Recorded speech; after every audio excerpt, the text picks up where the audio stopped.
Alors, il y a deux définitions au secteur économique, d'accord? L'idée d'un secteur économique, c'est un ensemble d'entreprises qui répondent avec les mêmes des activités qui sont similaires.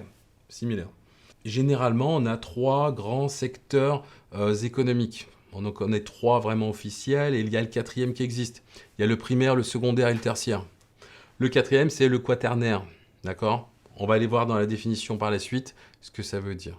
Mais l'idée, c'est vraiment de retenir au moins les trois premiers, primaire, secondaire, tertiaire. Et je vous donnerai également la définition. Après, en termes de secteur, donc il y a le secteur économique, il y en a le secteur professionnel ou industriel.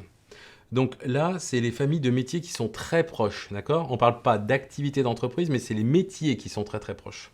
Quand on parle du bâtiment, quand on parle de la pêche, du textile, de la banque et ou de l'assurance, vous voyez. Et après, on a les branches industrielles d'activité. Dans les branches industrielles d'activité, peut-être que parmi vous, certains ont déjà créé des entreprises, mais peut-être que vous avez déjà entendu parler du code APE. Voilà, là, on est dans une branche, la branche industrielle d'activité, et on obtient un code et par rapport à ce secteur professionnel bien particulier. Ce qu'il faut relever aussi, c'est que finalement, ces secteurs économiques, et là je reviens sur le secteur primaire, le secteur secondaire et le secteur tertiaire. Secteur primaire, lui, il va concerner tout ce qui est agriculture. D'accord? Agriculture, c'est-à-dire que dans un pays donné, on va plus utiliser l'agriculture, en tout cas, sera l'activité principale du pays, qui va nourrir le PIB. On reviendra sur cette notion de PIB un peu plus tard. Et puis, il va y avoir le secteur secondaire. Secteur économique secondaire, lui, va concerner toute la partie industrielle. Industrielle, c'est-à-dire tout ce qui est produit. Vous pouvez imaginer des usines. Usines pour fabriquer des voitures, des téléphones, fabriquer du pétrole raffiné. Voilà. Là, on est sur de la production. Tous les biens que vous utilisez, voilà, ça c'est de l'industriel. Et donc, ça fait partie du secteur secondaire. Nous avons ensuite, et c'est juste l'avant-dernier, vous vous souvenez tout à l'heure ce que je vous disais, nous avons ensuite le secteur tertiaire, qui lui est arrivé en deuxième partie du XXe siècle, principalement, hein, voilà, et on va tendre vers quelque chose de beaucoup plus grand avec le temps dans cette zone-là, et parce qu'on va aller faire appel aux services. Les services, le secteur tertiaire, c'est le secteur des services.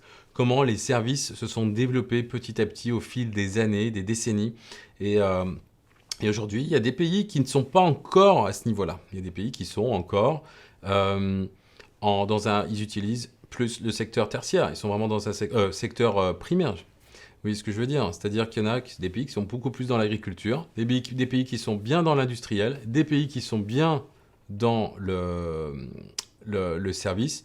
Et le quatrième secteur, c'est le secteur quaternaire qui lui fait appel aux services, d'accord?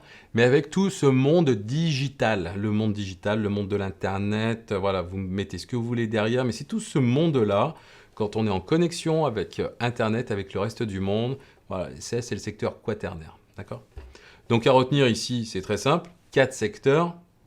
Donc le premier, c'est primaire, secondaire, primaire, secondaire, deuxième secondaire, troisième tertiaire, et le quatrième, le quaternaire, d'accord? Et les pays sur la planète sont à différents stades d'évolution. Ça, vous pouvez l'imaginer, d'accord? Il y a des pays qui sont plus en avance que d'autres.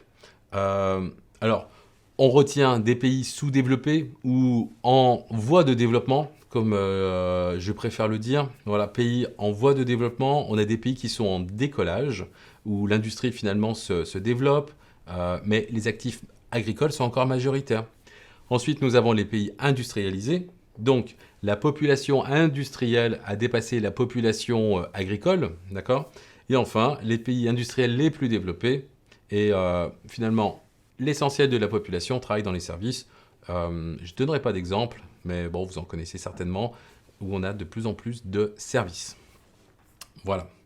Alors, chapitre 6, je pousse jusqu'au chapitre 7 maintenant. Vous voyez, on va de plus en plus dans du concret. Et là, on va parler d'externalité et économie de l'environnement.